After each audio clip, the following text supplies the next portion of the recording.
intinya tuh ya. Jadi kalau kita udah biasa bikin event dan segala macam, mudah-mudahan kesananya lebih matang. Amin ya rabbal alamin. Baik, tema kali ini adalah bukan barang mahal. Kita bicara tentang kesederhanaan seorang muslimah. Hal ini menarik untuk dibahas karena tadi ya, kita mungkin sama teman-teman, misalnya biasanya apa namanya muslimah tuh punya genggong ya, punya geng. Biasanya kan kalau satu beli apa, ih kamu kok lucu banget sih hijabnya, ih beli di mana, kan gitu. Ih aku beli di sini, ih lagi diskon segala macam. Jadi hal-hal yang sifatnya materi itu begitu menggoda untuk para akhwat sekalian. Mau apa namanya? Mungkin berjenjang ya, mungkin kalau kita usia sekian yang menarik bagi kita apa, terus nanti kalau udah selevel saya emak-emak mungkin yang nanti apa namanya? Hal yang kita hal yang bikin kita mupeng itu nanti maaf, peralatan rumah. Iya ampun itu lucu banget. Apa namanya? Sofanya. Beli di mana, Sis? Aku beli di Swiss gitu kan. Waduh, harus ke Swiss dulu jauh banget ya. Nah, cuman hal-hal semacam itu tuh yang kadang menggelitik gitu untuk seorang muslimah ya. Oke, kita maju ke slide berikutnya. Ini nah ini fenomena wanita hari ini. Kita bicara secara realnya yang terlihat saja. Artinya mungkin kita juga bukan di antara orang-orang yang memang apa matanya hijau gitu melihat berbagai macam kemewahan, tapi itu juga bukan hal yang aneh. Nah, cuman kita akan kupas dulu fenomena wanita hari ini itu seperti apa sih? Mungkin teman-teman pernah melihat ada istilah hedonisme, ada istilah membanggakan harta, berlomba-lomba membeli barang branded. Nah, pinjol nih ya, pinjol demi memenuhi kebutuhan gaya hidup, latihan dalam mengikuti tren fashion dan brand terbaru. Nah, itu tuh. Saya pribadi akrab dengan kata-kata ini, sering mendengar, terus bahkan apa namanya mengamati juga dan bahkan berdoa kepada Allah karena ini tarikannya sangat besar, mudah-mudahan tidak terjerumus ya. Apalagi kalau misalnya kita lihat yang terjadi akhir-akhir ini tuh membentuk pola pikir perempuan sedemikian rupa sampai akhirnya hidup dengan barang mahal itu adalah sebuah kebutuhan, bukan lagi sesuatu yang sifatnya itu kalau ada boleh, kalau enggak harus dipaksakan. Nah itu. Nah kita akan menelisik gitu, sebetulnya ada apa sih di balik fenomena, kenapa sih muslimah itu terancam dengan kondisi-kondisi seperti ini. Ini saya mungkin jelasin dulu, hedonisme bagi yang mungkin apa namanya ingin diulang ya, hedonisme itu kan berarti budaya mengikuti keinginan diri. Jadi standar kita mengikuti sesuatu itu adalah keinginan. Nah, standar kita melakukan sesuatu itu lahirnya dari keinginan atau hawa nafsu diri itu akarnya banget dari yang namanya hedonisme. Dan kalau di Al-Qur'an kita suka mendengar perkataan Allah itu afara'aita man ittakhadha ilahahu hawah. Terangkanlah kepadaku tentang orang-orang yang menjadikan ilahnya atau sesuatu yang paling dia cintai. Ilah itu kan sesuatu yang paling dicintai, paling dipentingkan, paling diikutin. Nah, ilahahu hawahu, hawa nafsunya. Nah, itu akar-akar dari hedonisme itu seperti itu. Kemudian ada membanggakan, berlombanya membeli barang branded dan sebagainya. Oh, apalagi pinjol ya, ini lagi hits banget yang namanya pinjol. Bahkan beberapa teman saya yang nggak ikutan pun, yang nggak kepengen pun, malah jadi kena imbas, jadi datanya digunakan oleh rekanannya yang lain. Nah itu saya udah menemukan beberapa orang dan dia harus membayar ikut menanggung resiko dan segala macam. Ya naudzubillah min dzalik ya, demi yang namanya gaya hidup. Insya Allah kalau teteh-teteh di sini mah mudah-mudahan kita bisa semua saling mengingatkan ya. Oke. Kita lanjut. Nah, kita bicara tentang wanita dan sosialita. Sosialita ini udah cantik ya, tak dan tak, wanita dan sosialita. Nah, memang tidak bisa dipungkiri ya, wanita itu sangat terikat dengan yang namanya komunitas sosial. Bahkan kalau dari ditinjau dari sisi pendidikan itu ya, bahkan anak di sekitaran kelas 2 atau kelas 3 itu udah mulai punya circle, udah mulai punya genggong gitu. Mungkin kalau teman-teman ingat dulu waktu pas SD kita udah punya beberapa teman yang kita tuh udah, aku tuh akrab banget sama dia, ini tuh bestie aku gitu. Sama kayak anak saya sekarang usia 2 tahun tuh udah bilang, ini bestie aku bunda, tunjukin fotonya, ini yang ini bestie aku, kemudian yang ini juga, dan tahu-tahu ada beberapa kali video call bareng-bareng, saya bilang ini siapa, pas dilihat-lihat, oh ya ampun, itu tuh nomornya orang tua murid yang nggak mungkin ya, mereka video call saya, kayaknya itu mah teman-temannya anak-anak saya, dan pada akhirnya membuat grup WA, kemudian aktif berbagi cerita, berkirim-kirim voice note. Nah, itulah fenomena anak saya yang usianya baru belum 8 tahun. Nah, apa kabar kita ya? Kita pasti selalu membutuhkan circle untuk cerita, punya beberapa teman yang tadi tempat kita update berbagai macam hal lah bersama gitu. Cuman memang terminologi sosialita ini saat ini sering digunakannya itu ketika berbicara tentang komunitas arisan. Identiknya si ibu-ibu ya. Yang tadi yang apa namanya? Kalau ibu saya Allahyarhamha itu sering bercerita, "Oh, iya kalau ngumpul sama geng itu, geng sosialita itu mah ini ada toko berliannya." Saya awalnya nggak ngerti toko berlian apa maksudnya. Oh, gitu. Setelah saya jadi mbak-mbak, saya paham. Artinya bukan bukan orang-orang yang memang jualan berlian nggak sepolos itu ya, tapi memang tubuhnya menjadi etalase berlian. Ada apa namanya di kalung, anting dan sebagainya, perhiasannya penuh gitu. Jadi seolah-olah kalau mama saya bilangnya dulu toko berlian gitu. Nah itu gambaran sosialita. Kadang staycation bareng atau pergi ke luar negeri bareng. Nah, itu hal-hal yang mungkin sering kita temuin juga. Nah, tapi di sini ada yang menarik ya kalau saya mengambil dari apa namanya fakta yang ada. Jadi survei yang dilakukan oleh sebuah majalah fashion di jejaring sosial Twitter menyebutkan bahwa 72 perempuan gila berbelanja terutama produk fashion. Nah, fashion merupakan cerminan siklus karakteristik sosial, budaya serta lingkungan. Unik pada titik waktu tertentu dalam tatanan geografi tertentu dan juga bermain peran penting dalam melengkapi citra diri seseorang. Nggak bisa dipungkirin ya, apa namanya, fashion itu masuk ke dalam satu part yang besar yang pada akhirnya membuat kita selalu ingin update, pengen yang terbaru seperti apa. Nah, ini yang menjebak perempuan itu dalam kesosialitaan. Salah satunya itu yang terbesar di atas 50% persentasenya itu adalah dari produk-produk fashion. Kita lanjut ya. Nah, oleh karena itu apa namanya? Sebentar kita maju ke slide yang ininya dulu ya. Kalau tadi kita bicara tentang citra diri.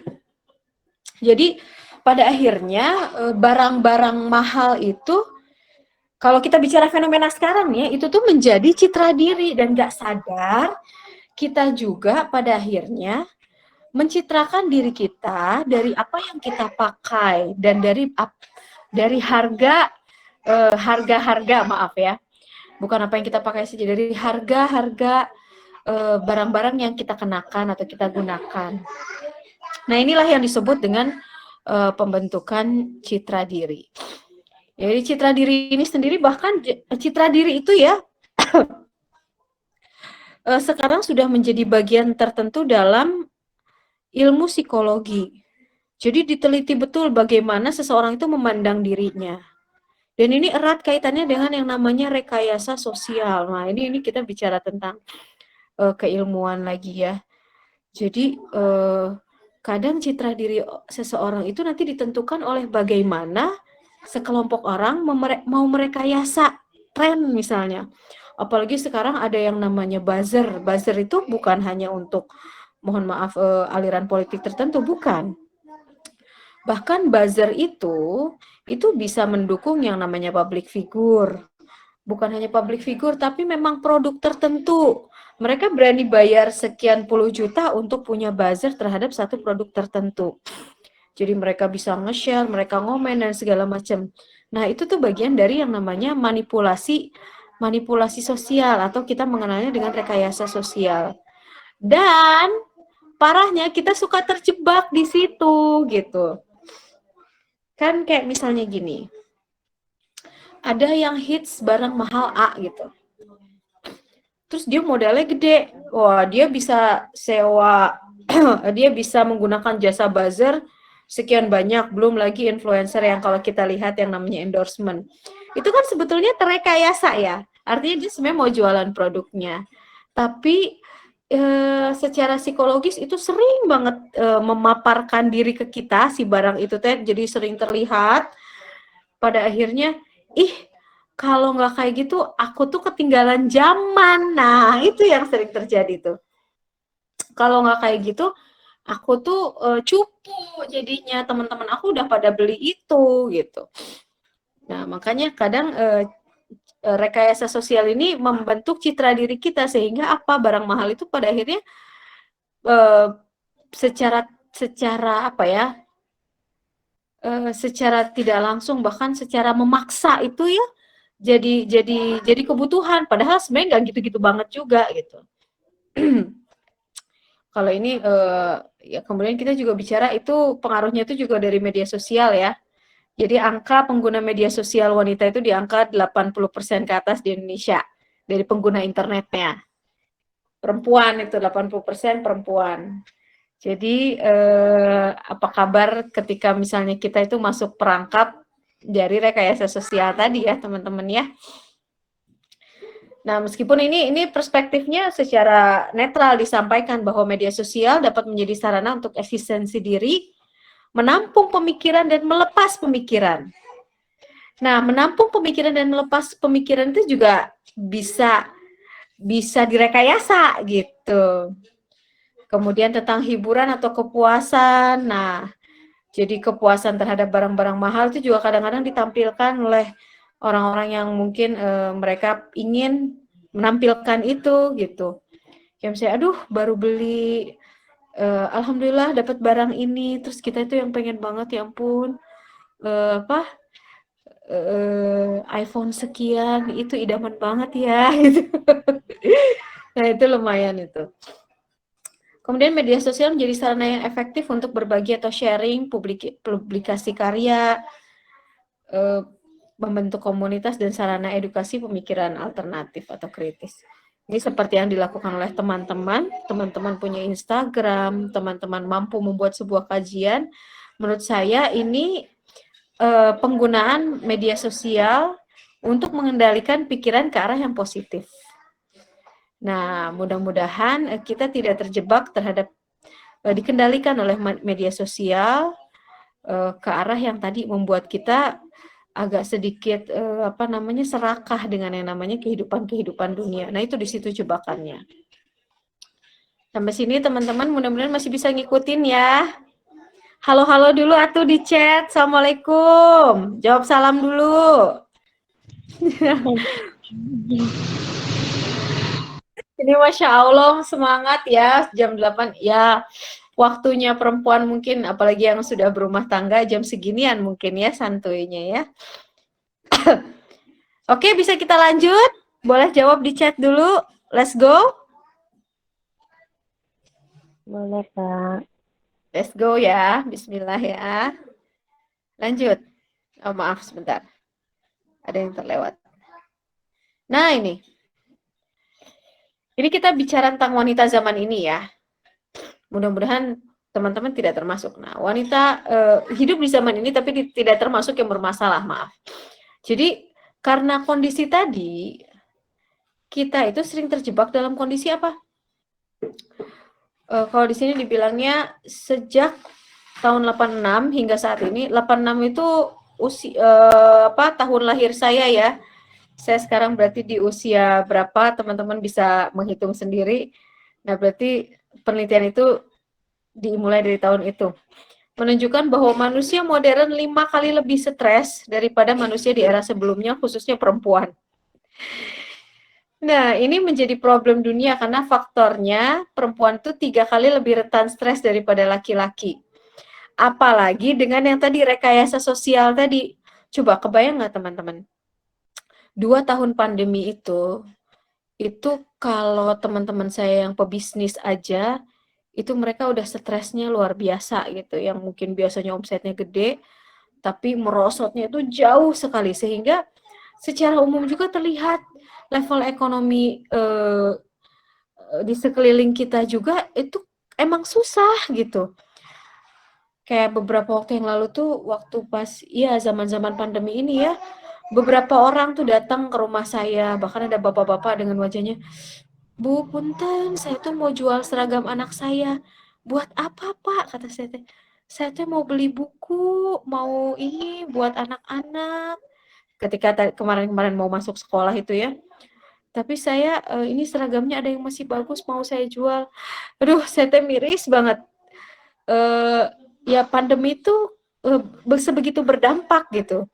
Tapi iklan-iklan, kemudian barang-barang mahal yang pada akhirnya membuat perempuan-perempuan tuh ngiler, itu tuh semakin banyak. Sama mereka juga kan butuh uang ya, mereka juga tetap jualan. Nah, cuman memang yang terkorbankan tuh adalah kita kadang-kadang seperti itu. Sehingga lahirlah kondisi-kondisi di mana, aduh pengen tapi nggak bisa gitu. Nah, insya Allah kalau yang udah sering ngaji mah bisa ya membentengi diri. Tapi kalau yang enggak, nah itu jadi semacam dorongan-dorongan nafsu yang pada akhirnya membuat dia lelah secara psikis gitu. Nah, makanya lahir istilah-istilah kayak FOMO. Teman-teman tahu FOMO? FOMO itu istilah fear of missing out. Artinya takut ketinggalan zaman atau takut ketinggalan berita. Ini sama, itu biasanya imbasnya itu dari media sosial. Jadi ngelihat orang-orang tuh udah pada trending kayak gitu loh, terus aku belum kayak gitu gitu. Terus iya ampun aku ketinggalan banget nih kayaknya gitu. Nah, sama. Jadi terus kemudian merasanya tuh insecure karena aku nggak se nggak selevel dengan mereka. Nah, seperti itu. Akhirnya cenderung kita maksain diri tadi untuk niru ya. Belum lagi misalnya sekarang tuh ya, ini ada penelitian juga nih. 80% perempuan tidak percaya diri dengan bentuk tubuhnya sehingga apa namanya? Ya ini imbasnya ke fashion, imbasnya ke apa namanya? Ke perawatan dan kecantikan. Sama, jadi berlomba untuk membeli obat diet dan segala macam. Wah, tantangannya itu lumayan dan itu mahal, modalnya mahal gitu. Nah ini kalau kita itu nggak berpegang terhadap prinsip, padahal sebetulnya kan Allah nggak minta. Memang kecenderungan itu ada, tapi Allah itu nggak minta segitunya. Allah minta semua yang ada pada diri kita itu tergunakan untuk ibadah. Itu cuman itu yang Allah minta. Jadi kalau teman-teman kan suka baca doa sapu jagat ya, Rabbana atina fid dunya hasanah, ya Allah berikanlah kepadaku kebaikan di dunia. Jadi sebetulnya definisi saya pernah mendengar ini, menurut saya itu sangat dalam ya. Jadi definisi fid dunya hasanah itu bukan kita hidup enak saja di dunia, tapi fid dunya hasanah itu kita itu mendapatkan berbagai macam kesempatan untuk beramal soleh. Kita itu diberikan berbagai macam potensi untuk bisa nambahin kesempatan kita untuk mendapatkan akhirat yang hasanah. Nah itu tuh. Jadi buat apa kita bergelimang dengan kemewahan, tapi itu tidak membawa kehasanahan untuk akhirat kita. Itu akan jadi bumerang. Nah itu yang menyeramkan ya. Karena tidak ada satupun yang tidak akan menjadi sebuah pertanggungjawaban. Kan kalau hadisnya itu kan kullukum mas'ulun wa kullukum ra'in wa kullukum mas'ulun 'an ra'iyati. Jadi setiap kalian itu adalah pemimpin. Kalian mengambil keputusan. Mau belanja apa itu keputusannya di kita, apalagi kita yang punya duitnya kan. Tapi kullukum mas'ulun 'an ra'iyati. Kita itu dimintai pertanggungjawaban terhadap apa yang kita pimpin. Kalau kita memimpin diri kita itu untuk tadi tabdzir atau mubazir atau tadi berlebihan dan segala macam, ya kita akan dimintai pertanggungjawaban. Itulah yang membuat harta yang banyak, apalagi mahal, itu yang membuat Nabi Sulaiman itu hisapnya itu paling lama karena hartanya paling banyak. Karena Nabi Sulaiman itu punya kekayaan yang tidak dimiliki oleh sebelumnya dan orang sesudahnya. Jadi kebayang ya. Bahkan kalau beberapa sahabat itu kayak contohnya Abdurrahman bin Auf, beliau tuh sangat ingin miskin karena takut sekali pertanggungjawabannya, tapi susah gitu untuk miskin. Itu beda cerita ya. Karena dia senantiasa menggunakan hartanya di jalan yang benar dan tidak maruk dengan itu gitu. Nah, kalau kalau kita kan kadang suka terjebak menggunakan harta itu ya karena memang ya aku pengen aja make ini gitu. Jadi unsur-unsur ibadahnya itu kadang nggak kerasa gitu ketika kita punya barang yang mungkin agak mahal seperti itu. Itu tadi ya, kalau kita bicara tentang fenomena zaman ini dan hal-hal yang memang mengancam kita dari barang-barang mahal dan berbagai macam rekayasa yang ditimbulkan, yang di rekayasa yang diupayakan oleh orang-orang yang menjual barang mahal gitu. Nah, sekarang kita akan bicara tentang kalau tadi itu wanita yang hanya zaman ini yang dia bulat banget dengan kasus-kasus yang tadi insecure dan segala macam, kita akan bicara tentang wanita yang sebenarnya wanita yang sepanjang masa karena namanya itu dikenalnya sepanjang masa semenjak dia berkiprah sampai hari ini kita masih bisa mendengar namanya itu. Bentar ya.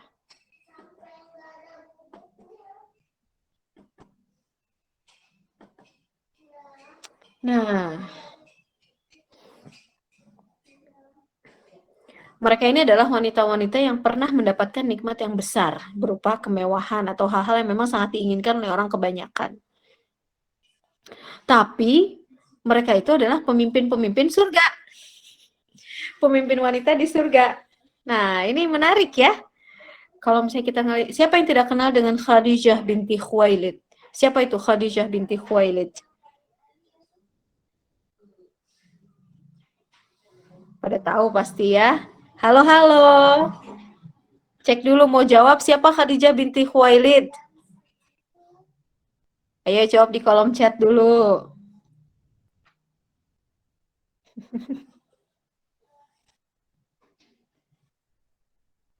Teman-teman, masih bisa dengar suara saya? Ini saya memastikan sinyal tidak terputus ya. Jawab oke aja di chat. Ada yang jawab oke, alhamdulillah. Saya bisa memastikan bahwa sinyalnya tidak terputus. Oke, Jazakallah Telina. Baik, fenomena wanita sepanjang masa. Khadijah binti Khuwailid itu adalah Queen of Mecca kalau orang-orang yang barat bilangnya dalam literatur barat. Disebutnya Ratu Mekah. Betul, betul sekali. Beliau adalah Khadijah, istri Rasulullah Shallallahu alaihi wasallam. Tapi memang latar belakangnya beliau adalah konglomerat di Mekah. Artinya memang bergelimang harta. Banyak uangnya. Bisa jadi mewah-mewah juga barangnya. Bahkan rumah Khadijah itu adalah rumah yang kayak kalau saya pernah baca itu di kompleks di situ tuh pembesar-pembesar gitu. Kalau sekarang kita kan bahasanya komplek kan kayak ada di BSD itu berarti kan rumah-rumah gede yang harganya sekian M dan itu mengklasifikasi tingkat ekonomi seseorang gitu. Nah, rumahnya Khadijah itu di belakang rumahnya Abu Sufyan. Abu Sufyan itu pemimpin Mekah pada saat itu. Jadi rumahnya itu memang berdekatan dengan rumah-rumah pembesar pada masa itu. Jadi kalau boleh yang pernah mungkin teman-teman baca juga, Khadijah itu punya kekayaan yang bergulir, keuangan bisnisnya itu sampai 2/3 keuangan di Mekah itu sebenarnya hasil dari bisnisnya Khadijah. Perputaran uang di Mekah itu 2/3 bisnis yang ada di Mekah itu punyanya Khadijah. Jadi kebayang nggak? Dia itu orang yang kaya. Jadi barang-barang mahal mungkin itu hal yang memang dia biasa punya. Tapi lihatlah, dia menggunakan itu bukan memang apalagi di akhir hayatnya ya, itu semua memang ujung-ujungnya mah habis. Memang habis dibelanjakan untuk kepentingan akhirat. Mohon maaf ya. Jadi apa yang ada pada Khadijah itu sampai terakhir itu memang cuma yang menempel aja di tubuhnya. Dari Ratu Mekah loh, ini kebayang ya. Nah, mereka sangat bijak menilai harta, orang-orang seperti ini ya. Khadijah itu sangat bijak menilai harta karena dia tahu apa yang dia punya di dunia itu dia nggak akan bawa kembali, nggak akan membawa manfaat buat dia kecuali kepake buat yang benar. Makanya apapun kebutuhan perkembangan Islam pada saat itu tuh memang banyak disupport oleh Khadijah. Nah, ini yang membuat Rasulullah itu sangat terkenang gitu ya, bahwa Khadijah itu memang habis-habisan untuk dirinya dan untuk Islam. Makanya sampai marah banget ketika memang Aisyah itu agak sedikit bete gitu ya. Kenapa sih yang diingatnya wanita tua itu ini segala macam, ya cemburu lah. Aisyah itu hanya cemburu kepada satu istri Rasul, yaitu apa? Ya, istri Rasul yang udah nggak ada, yaitu Khadijah. Padahal pada saat Rasulullah menikahi Aisyah itu banyak istrinya yang lain juga, ada 3 istrinya yang lain. Tapi yang bikin cemburu itu justru yang udah nggak ada gitu. Nah itu Khadijah ya. Kemudian yang kedua, Maryam binti Imran. Nah, Maryam binti Imran juga orang yang nggak kekurangan ya. Meskipun terlahir tanpa ayah dan segala macam, tapi memang dia itu diberikan oleh Allah fasilitas. Dia tuh ketika di mihrab itu karena memang saking solehahnya itu dia dapat rezeki yang memang gak didapetin sama orang-orang di zaman di saat itu. Jadi dia mendapatkan buah-buahan yang itu tuh nggak dimiliki, itu tuh buah-buahan yang bukan musimnya. Jadi kebayang nggak? Kayak kalau di Indonesia itu kan ada musim duren, ada musim mangga, nanti ada musim apalagi. Ya intinya mah Indonesia tuh Masya Allah ya, sebuah negara yang memang setiap berganti musim tuh ada buah-buahan tertentu, buah-buah tropis tertentu. Nah, jadi pada saat Zakaria menemui Maryam dan menemukan ini tuh dari mana? Kaget aja gitu, tiba-tiba ada manggis mungkin ya. Taruhlah kalau misalnya tahu ada manggis di zaman yang sebenarnya ini musim duren gitu. Nah, saya nggak ahli permusiman buah ya. Yang jelas mungkin itu musimnya berbeda. Intinya mah yang bukan di musim itu tapi ada gitu. Dikasih sama Allah. Nah, tapi hal-hal semacam itu tidak menjadi sebuah kesombongan. Nih aku nih saking solehahnya tuh aku dapat yang beginian. Bukan gitu. Tapi memang dia pergunakan, loh ini kan memang mudah aja bagi Allah kalau mau ngasih, dan dia tetap fokus beribadah. Justru itu yang menjadi inspirasi bagi Nabi Zakaria untuk meminta kepada Allah, karena di usianya yang sudah senja dia belum punya anak ya. Beliau belum punya anak. Sampai akhirnya iya ya, buah yang tidak di musimnya saja kalau Allah mau ngasih ke Maryam bisa. Kenapa aku nggak minta sama Allah gitu. Nah itu. Nah kemudian yang ketiga ada Asiyah binti Muzahim. Ada yang tahu ini siapa? Saya izin sebentar ya, ini saya mau ngambil charger sebentar.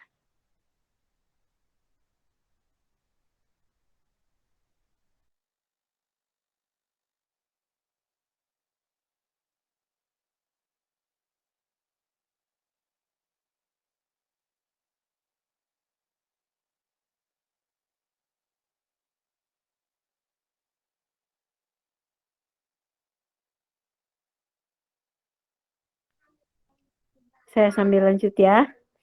Nah, siapa Asiyah binti Muzahim? Ada yang tahu?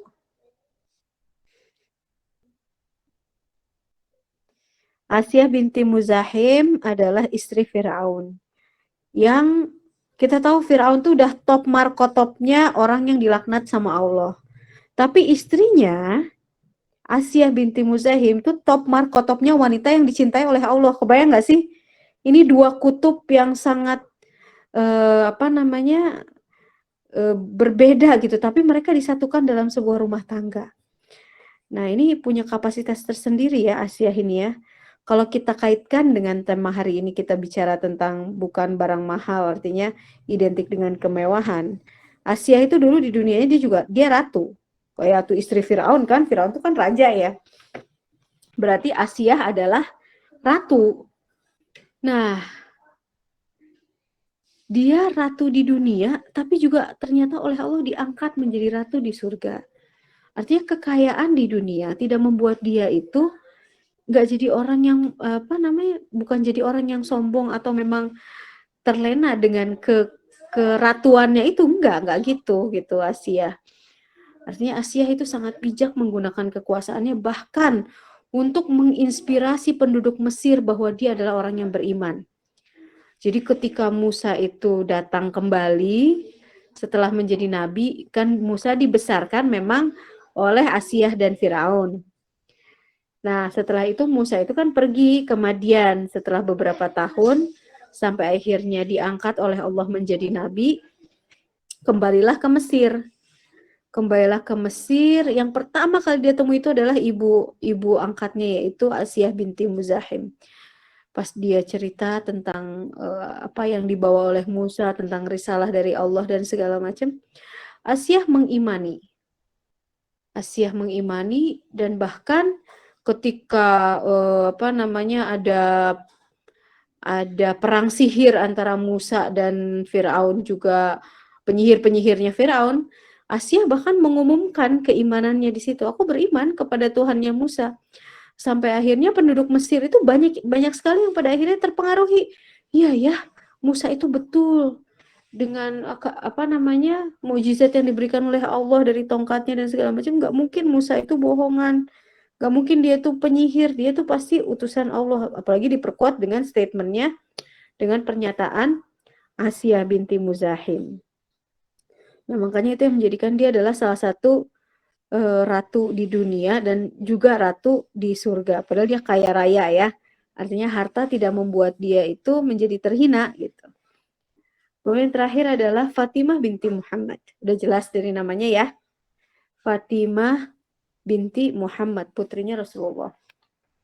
Bahkan yang menarik, Fatimah ini katanya dia itu punya sebutan Ummu Abiha atau ibu dari ayahnya. Karena dia mengurusi ayahnya ketika ayahnya apa namanya ditinggal oleh Khadijah dan bahkan menjadi pelipur lara gitu ya. Dan yang menarik, kalau tadi Khadijah itu adalah konglomerat, berarti Fatimah itu juga anak konglomerat kan ya? Fatimah anak konglomerat, dia merasakan punya masa kecil yang dia hidup di lingkungan yang memang ibunya itu sangat berkecukupan, artinya dia punya, ya ibunya punya harta yang banyak, hidupnya enak dan segala macam. Cuman ternyata situasi itu berubah ketika ayahnya menjadi seorang nabi. Kan gak mudah ya. Orang yang tadinya kita mungkin sering mendengar orang-orang yang tadinya diberikan oleh Allah nikmat harta, terus oleh Allah dipergilirkan kondisinya menjadi sulit. Terkadang itu justru apa ya, ujian itu justru melemahkan dan pada akhirnya menurunkan derajatnya secara keimanan, jadi orang yang nggak bersyukur, menggugat Allah dan sebagainya. Nah, cuman yang dilakukan oleh Fatimah itu bersabar. Jadi apa? Kalau boleh dibilang Rasulullah itu kalau di orang-orang Barat, orang-orang non-Islam itu melihatnya Muhammad itu karena mereka nggak mengimani Muhammad itu sebagai seorang nabi. Cuman mereka mengakui bahwa Muhammad itu raja Arab karena umatnya banyak. Jadi memang Rasulullah itu mengelola umat yang sangat banyak gitu. Dari Mekah, Madinah, kemudian di sekitaran Hijaz yang memang berhasil ditaklukkan, kemudian ya beberapa negara tetangga yang juga akhirnya apa namanya ditaklukkan oleh Islam. Nah, itu orang non-Islam itu mengkategorikan bahwa Muhammad tuh raja yang punya kekuasaan yang sangat besar. Kalau Muhammad itu raja, berarti otomatis Fatimah itu adalah putri raja atau putri mahkota. Tapi apa yang dirasakan oleh Fatimah, dia justru hidup kekurangan kan. Dari masa kecil yang enak, tapi dia bisa gitu menerima ketika Allah mentakdirkan bahwa hidupnya itu memang kurang. Terlebih ketika menikah, kita juga mungkin tahu kondisinya ya, bahwa Fatimah itu dinikahi oleh Ali bin Abi Thalib. Maharnya itu baju besi, kemudian bantal yang isinya itu serabut, dan rumahnya itu dipenuhi dengan hamparan pasir saja. Jadi kalau kita punya tempat tidur yang enak, mungkin beberapa kasur di rumah kita, Fatimah dan Ali itu cuma punya satu tikar dari kulit kambing yang kalau malam dipakai tidur, siang dipakai duduk untuk makan bersama lah gitu. Nah itu, tapi Fatimah bisa bersabar dengan itu, dan itu itu Allah menghargai sekali itu sampai menempatkan Fatimah itu menjadi salah satu di antara 4 wanita yang menjadi pemimpin di surganya Allah. Nah itu ya. Jadi dari 4 perempuan ini tuh pernah merasakan hidup enak, dan ya tadi mungkin barang-barangnya mahal lah, apalagi Asia ratu konglomerat lah, ini putri mahkota. Nah, seperti itu. Tapi justru Allah memberikan kemuliaan ketika mereka bersabar dengan hal-hal yang mungkin dijauhkan oleh Allah dari itu. Nah, ini kita beranjak ke materi berikutnya ya. Nah, ini saya bukan mau bicara tentang perjodohan, tapi saya mau bicara bahwa perempuan tuh dekat dengan 4 hal ini dan menginginkan 4 hal ini. Jadi perempuan tuh kepengen cantik, makanya produk skincare laris ya. Kemudian perempuan tuh kepengen terhormat, keturunan itu kan berarti kan terhormat ya. Kepengen terhormat, makanya pengen followernya banyak. Pengen kekayaan, makanya pengen memperlihatkan bahwa dia punya barang-barang yang mahal. Nah, tapi oleh Allah dikatakan sebaik-baiknya dan yang terbaik itu adalah perempuan-perempuan yang dia itu memiliki keutamaan di agamanya. Memiliki keutamaan di agama itu bukan berarti kita harus jadi ustazah, bukan. Jadi bukan berarti kita harus jadi orang yang mungkin kalau teman-teman mikirnya seperti ustazah-ustazah yang sering muncul di TV. Maaf, saya lupa deh, tadi belum on kamera ya. Bukan yang begitu, tapi dia itu punya keinginan bahwa aku tuh hidup tuh cuma sekali. Aku kepengen banget memastikan bahwa dari aku bangun tidur sampai aku tidur lagi, itu aku tuh dalam keadaan diridhoi sama Allah. Nah itu, sesederhana itu. Dia memastikan dari bangun tidur sampai tidur lagi, dalam keadaan Allah tuh sayang sama dia, ridho terhadap apa yang dia lakukan. Nah itu, perempuan yang memang mengutamakan diri itu seperti itu. Nanti kan berarti dia akan menjaga aktivitasnya. Dia menjaga dari yang bukan mahramnya, dia menjaga dari interaksi yang tidak baik, dia menjaga hartanya, dia tahu kapan harus mengeluarkan harta untuk yang manfaat, kapan tidak. Nah, seperti itu.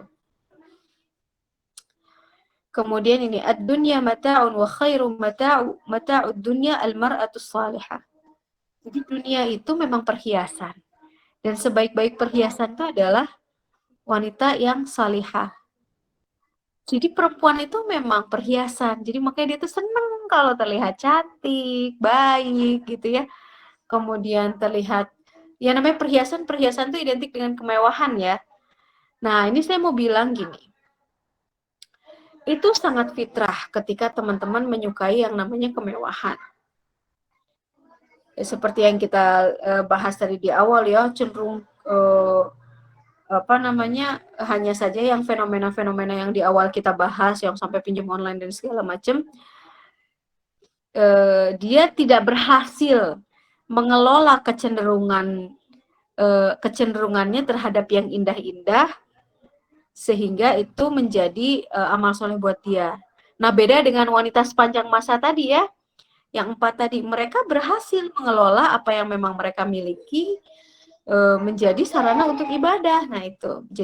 Jadi apa namanya? Justru jadi hal-hal yang baik untuk kehidupan mereka gitu. Kita lanjut ya. Nah, bagaimana kemewahan dalam pandangan Allah?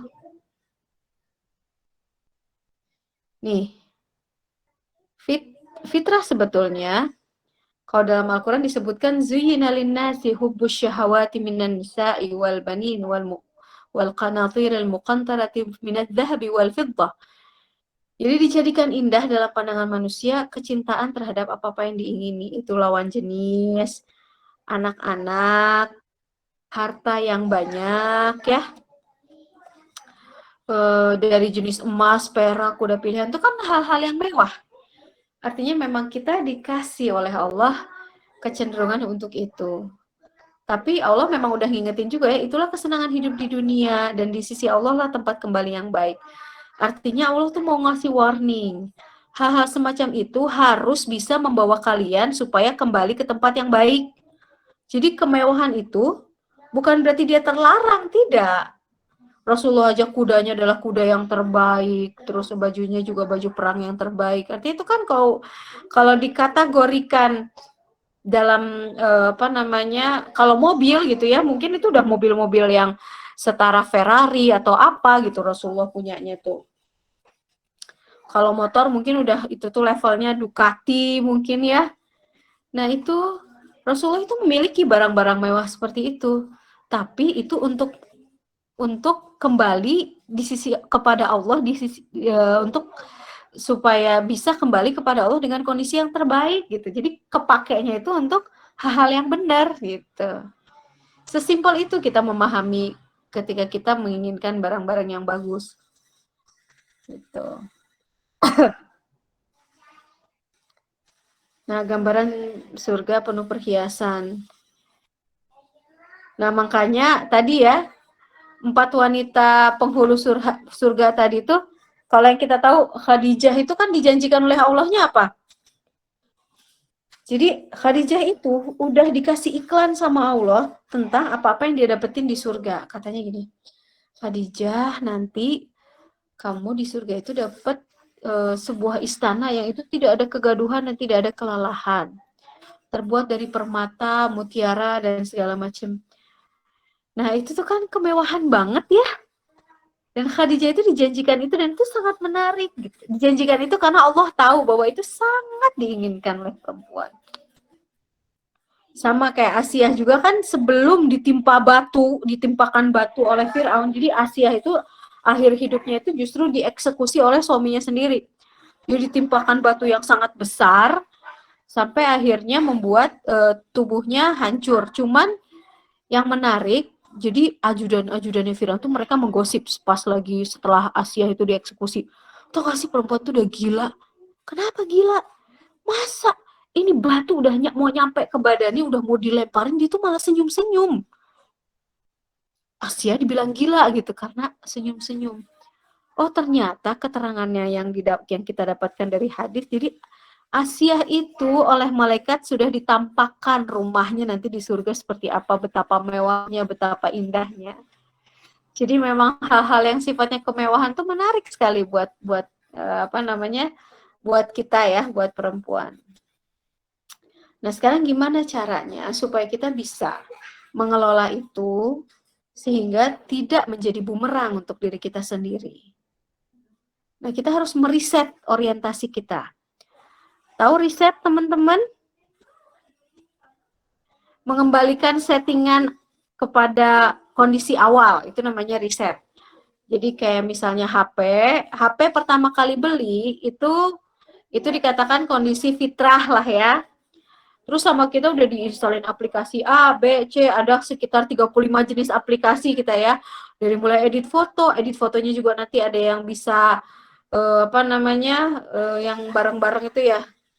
Ya gitu ya, ada yang buat mencerahkan, ada yang nanti buat video, ada yang nanti untuk media sosial, WhatsApp, Instagram, apa segala macem, sampai penuh banget itu HP. Terus belum lagi foto apa dari grup sampai penuh memorinya. Nah, ketika HP itu udah keberatan, kadang butuh di reset, artinya mungkin dikembalikan lagi dalam kondisi awal, dibersihin dulu semuanya. Nah, itulah yang namanya istilah reset. Nah, kita harus mengembalikan lagi yang namanya orientasi. Kenapa sih? Untuk apa kita itu punya barang mewah? Bukan nggak boleh, tapi kita harus menyadari hal-hal yang esensial, hal-hal yang penting. Yang pertama, ayo kita mendefinisikan lagi bab kepemilikan. Nah, jadi kemewahan itu ketika dititipkan oleh Allah ke kita itu berupa titipan saja. Artinya itu bisa jadi bukan karena kita mulia. Nah, ini sekaligus memperbaiki pemikiran kita bahwa orang yang punya barang mahal tuh dia hidupnya mulia. Enggak juga. Qarun itu salah satu orang yang dilaknat oleh Allah karena padahal dia punya kekayaan yang sangat besar, mewah banget tuh hidupnya. Cuman diazab oleh Allah, dilaknat oleh Allah. Makanya jadilah yang kita tahu namanya ada harta karun ya. Karena dia merasa itu semuanya milik dia, padahal itu adalah titipan Allah. Dan itu tidak menentukan mulia atau tidaknya seseorang. Jadi dengan barang mahal belum tentu kita mulia. Bisa jadi sih di hadapan orang, lihat deh HP-nya iPhone sekian, ya ampun. Sepatunya, tasnya Hermes, sementara aku kremes gitu ya.